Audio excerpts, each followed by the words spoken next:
की क्लास में हम लोग क्या डिस्कस करने वाले हैं? आज मैं डिस्कस करूंगा हमारे सभी प्यारे भाई बहनों के साथ हमारा इंग्लिश के मोस्ट इंपॉर्टेंट क्वेश्चंस।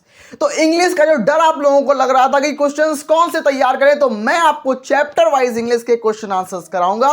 तो आज मैं डिस्कस करने वाला हूं द लास्ट लेसन करूंगा आप लोगों के साथ। हमारे इंग्लिश का पहला नंबर जो चैप्टर है the last lesson. The last lesson के आज मैं आपको क्वेश्चन आंसर्स डिस्कस करूंगा और आप लोग मुझे बताना कि आपको कंटिन्यू सीरीज चाहिए, वन शॉट में चाहिए क्वेश्चन आंसर या नहीं। और जितने क्वेश्चन आंसर्स करा रहा हूं मैंने थंबनेल पर ही लिख रखा है, बस इतना तैयार कर लो, आपका काम दौड़ेगा, आपका काम चलेगा नहीं, आपका काम दौड़ेगा। आप YouTube पर कहीं पर भी घूम के आए हैं, अगर आपको समझ में नहीं आ रही है इंग्लिश को कैसे पढ़ें, इंग्लिश का जो डर है वो कैसे खत्म करें, वो यहां से खत्म होगा।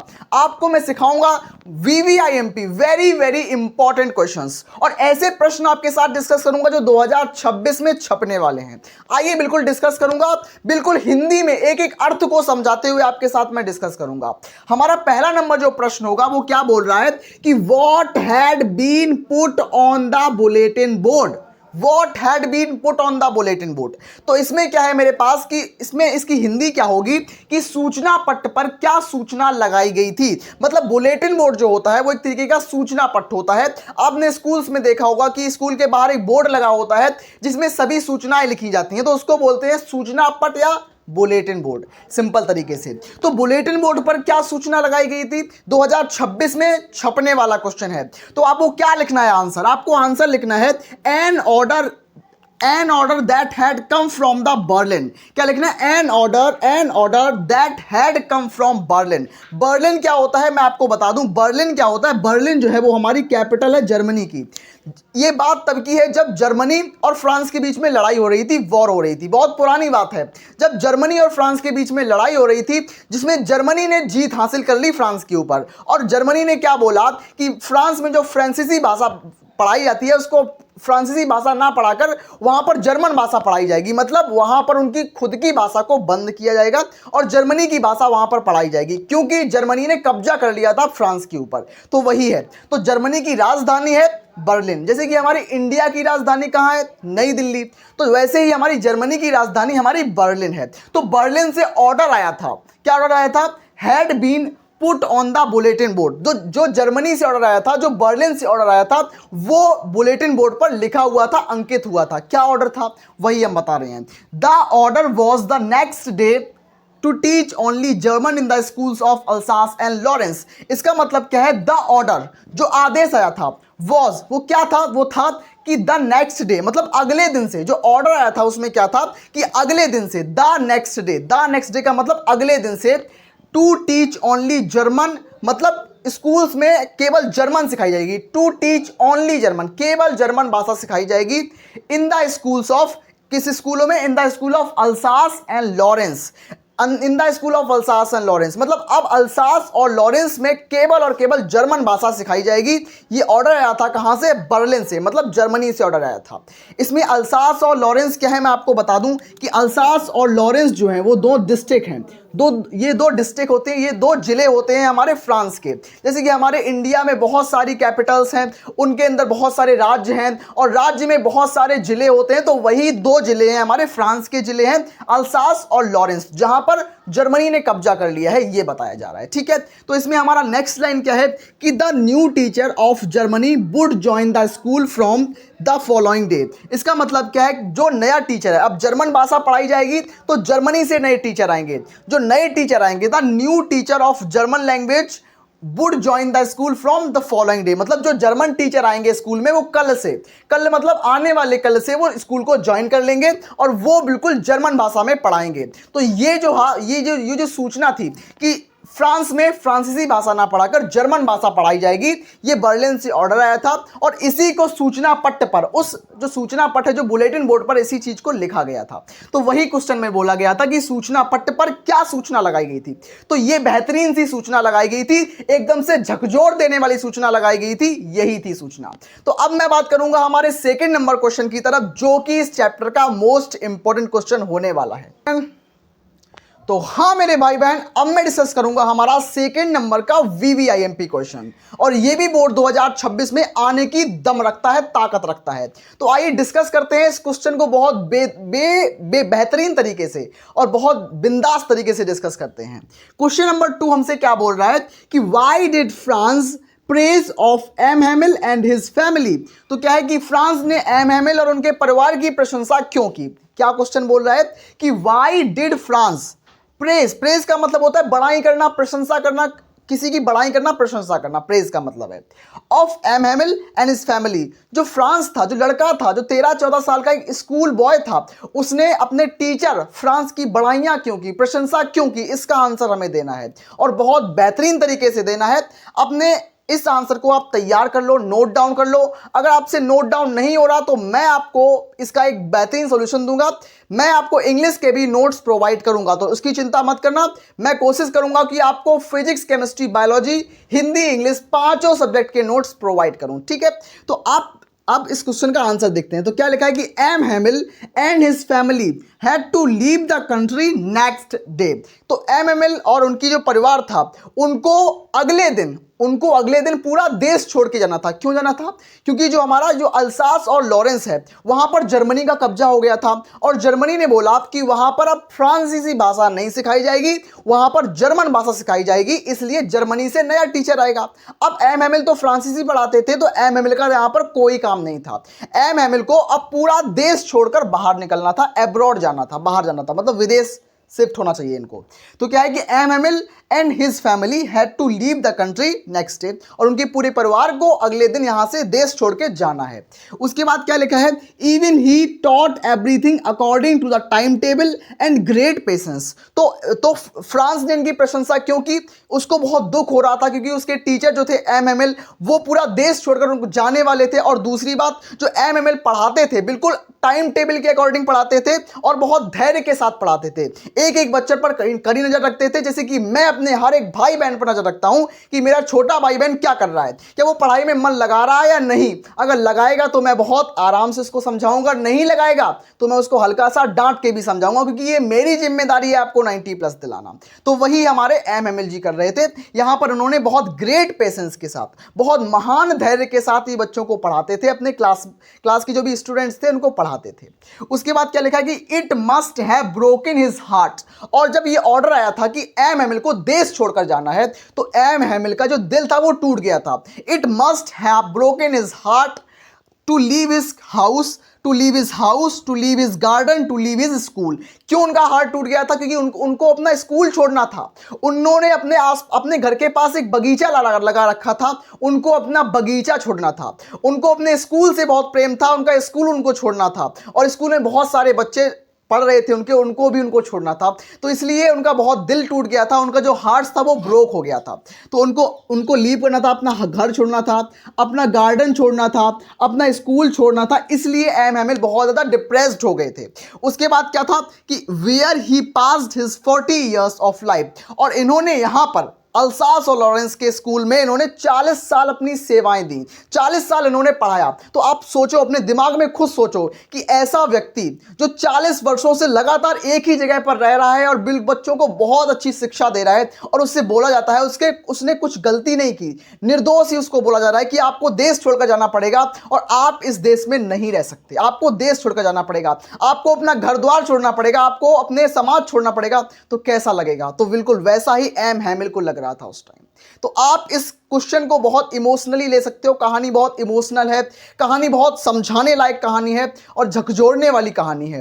तो अब मैं डिस्कस करता हूं हमारे क्वेश्चन नंबर 3 की तरफ। प्यारे भाई बहन, अब मैं डिस्कस करूंगा हमारे तीसरे नंबर का क्वेश्चन। तो अभी मैंने आपको पहला, दूसरा क्वेश्चन डिस्कस किया, लेकिन अब मैं डिस्कस करूंगा हमारा तीसरे नंबर का क्वेश्चन। थर्ड नंबर क्वेश्चन हमसे क्या बोल रहा है कि एम हेमिल ने फ्रेंच भाषा के बारे में क्या कहा, यानी कि what did M Hamel say about his French language. जो एम हेमिल थे, जो हमारे टीचर थे, एम हेमिल फ्रेंच लैंग्वेज के टीचर थे, उन्होंने फ्रांसीसी भाषा, जो फ्रेंच लैंग्वेज है, उसके बारे में क्या कहा। क्या कहा उस फ्रेंच लैंग्वेज के बारे में, उसका आंसर हमें यहां लिखना है। और बेहतर तरीके से आपको समझाऊंगा, एक एक शब्द हिंदी में समझाऊंगा ताकि आपको दिमाग में बिल्कुल एक एक शब्द छप जाए।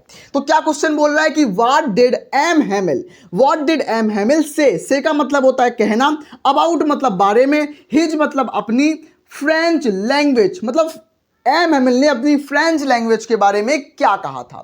तो उत्तर में आपको क्या लिखना है, आंसर में आपको क्या लिखना है कि एम हैमिल जो टीचर है, एम हैमिल कौन है, टीचर है, तो M Hamel called the French language, M Hamel ने कॉल्ड का मतलब होता है कहना, तो M Hamel called French language is the most beautiful, मतलब एम हैमिल ने कहा जो फ्रेंच लैंग्वेज है वो मोस्ट ब्यूटीफुल है, मतलब सबसे सुंदर भाषा है, सबसे लॉजिकल भाषा है। किसने कहा, एम हैमिल ने कहा। क्या कहा कि French language is the most beautiful and most beautiful language in the world, मतलब क्या कहा कि जो फ्रेंच लैंग्वेज है वो पूरी दुनिया की सबसे सुंदर भाषा है। किसने कहा, एम हैमिल ने कहा। उसके बाद it was the clearest and most logical language according to him, according to him का मतलब है कि एम हैमिल के अनुसार जो फ्रांसीसी भाषा है बहुत क्लियर है, बहुत साफ है, बहुत क्लियर भाषा है, क्लियरेस्ट है, बहुत क्लियरेस्ट लैंग्वेज है और बहुत लॉजिकल लैंग्वेज है, बहुत तार्किक भाषा है, बहुत लॉजिक है उसके अंदर। तो लॉजिकल लैंग्वेज फ्रेंच लैंग्वेज है।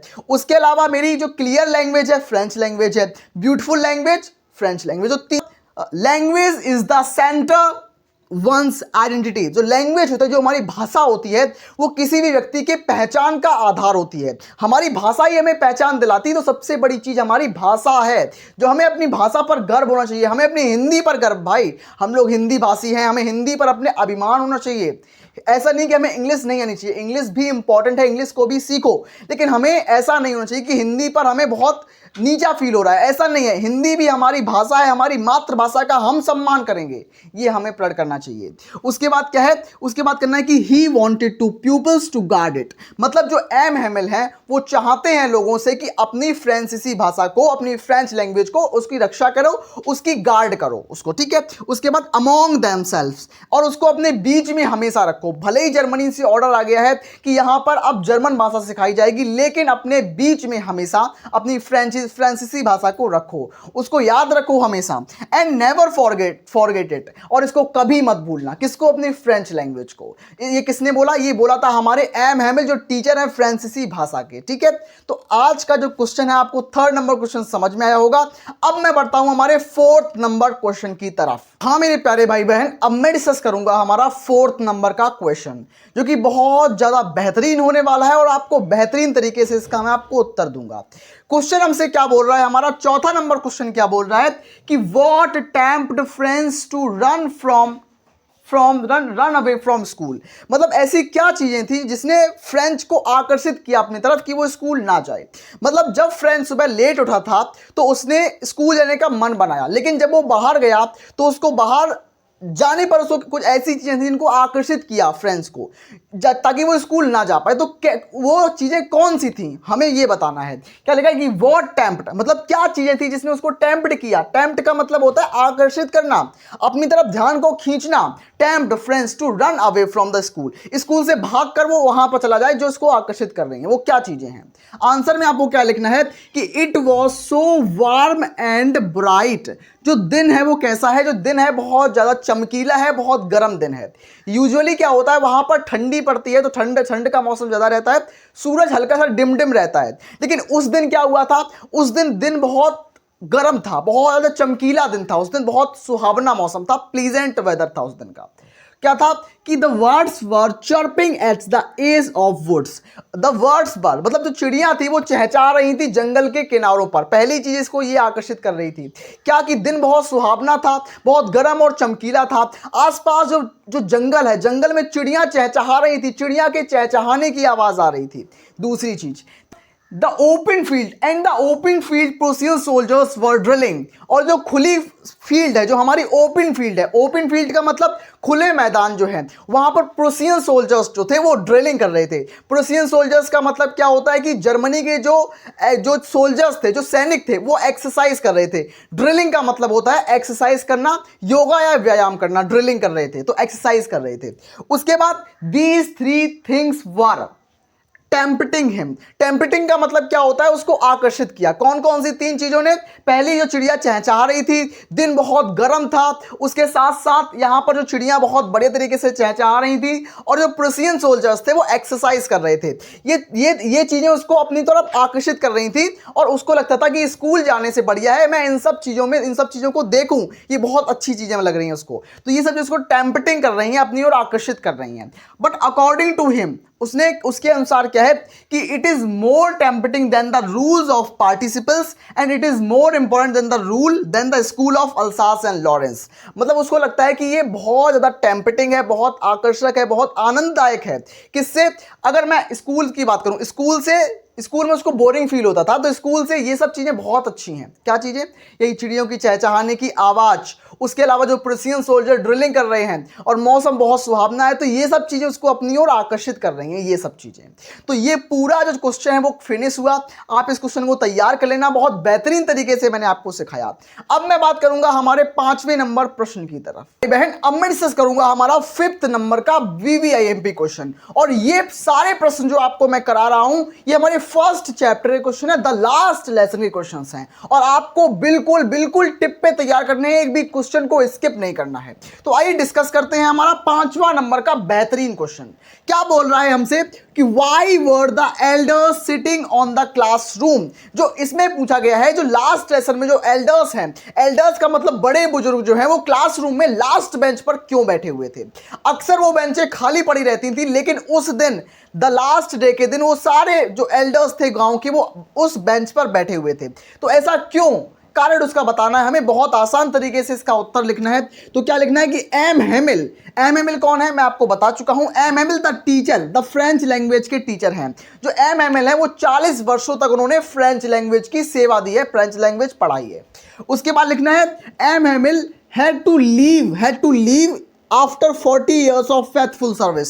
मतलब जब एम को ऑर्डर आया कि उनको अपनी कंट्री से बाहर निकलना है, तो एम का जो लास्ट लेसन था उसमें गांव के पूरे लोग आए थे। गांव के जो एल्डर्स थे, जो बड़े बुजुर्ग थे, वो सीट पर बाहर पीछे बैठे हुए थे। क्यों? क्योंकि जो एम हैं वो लीव कर रहे थे, वो अपनी नौकरी को छोड़ रहे थे। उस दिन उन्हें छोड़ना पड़ेगा प्रेशराइज वे में। उसके बाद the elders of the village, और उसके बाद क्या है, the elders of the village, मतलब गांव के जो बुजुर्ग हैं। उसके बाद क्या है, felt sorry not learning French language, और उनको बहुत बुरा लग रहा है कि उनको अपनी जो मातृभाषा है, जो फ्रेंच लैंग्वेज है, वो नहीं पढ़ पाएंगे, और वो अंदर से बहुत बुरा फील कर रहे हैं, गिल्टी फील कर रहे हैं अपने ऊपर। उनको बहुत बुरा लग रहा है इस चीज के बारे में। एंड किस लिए कि not learning our French language, तो उन्होंने अपनी भाषा फ्रेंच लैंग्वेज को सीखा नहीं था, इसलिए उनको बुरा लग रहा था। क्योंकि उनको एक मौका मिला था, उन्होंने इस मौके को गवा दिया था। और आपसे मैं बोल रहा हूं, क्योंकि आपको 4 महीने का मौका मिला है, आपको ये चैनल मिला है, आपको भैया मिले हैं, तो आपको गवाना नहीं है, आपको टॉपर ही बनना है। ठीक है?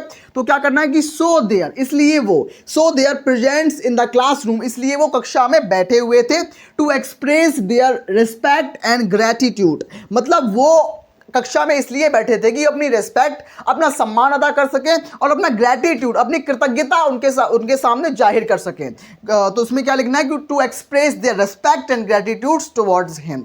तो इस तरीके से हमने पूरे चैप्टर को डिस्कस किया। कैसी लगी आप सभी भाई बहनों को मुझे कमेंट में बताना, और मैंने बहुत बेहतर तरीके से, सिंपल तरीके से, आपको आसान तरीके से चैप्टर का फिनिश किया। आप अगर डेली क्लासेस लेना चाहते हैं तो एक सब्सक्राइब करके मेरे साथ जुड़ सकते हैं। मैं मिलता हूं नेक्स्ट अमेजिंग क्लास में, तब तक के लिए पढ़ते रहिए, स्वस्थ रहिए, मस्त रहिए।